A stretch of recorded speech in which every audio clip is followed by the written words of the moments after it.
Yapo maeneo vyombo vyetu viligundua watu ambao wana nia mbaya wamepanga aidha kuchoma moto au kulipua.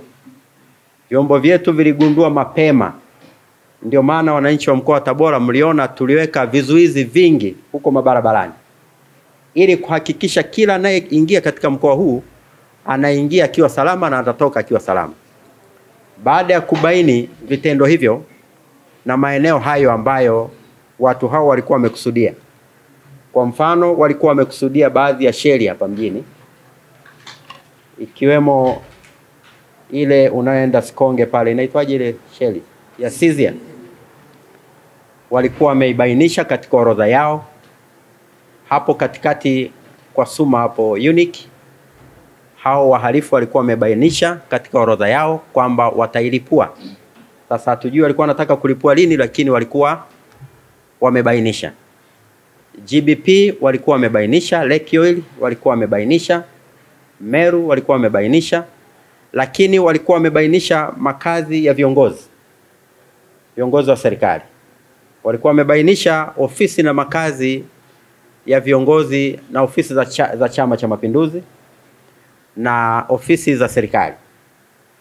Lakini walikuwa wamebainisha ile yadi ya mabasi ya NBS kwamba wailipue, na bahati nzuri vyombo vyetu vya usalama vilitambua hilo mapema, na waliokuwa wamepanga kufanya kazi hiyo ilikuwa ikiongozwa na mtu anaitwa Abdalla Hamadi. Alikuwa amepanga madumu ya lita 20 yenye petroli na alikamatwa red handed. Kwa hiyo tulidhibiti kwa namna hiyo. Ndio maana viongozi, hayo mambo hamkuona yakitokea, si kwamba hayakuwa yamepangwa. Yalikuwa yamepangwa, lakini yalidhibitiwa. Katika hayo huyo mtu tumemshikilia, yupo polisi, na nafikiri atafikishwa mahakamani kujibu kesi hiyo aliyokuwa nayo. Tunaye mtu anaitwa Daudi Paulo Ndaro, ambao ni kati ya tuliowakamata walikuwa wamepanga mambo mabaya. Tunaye mtu anaitwa Yusufu Jumanne, naye tunamshikilia pale polisi.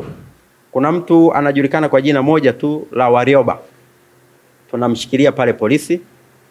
Kuna mtu anaitwa Shabani Swalehe Mshiru, naye tunamshikilia pale polisi.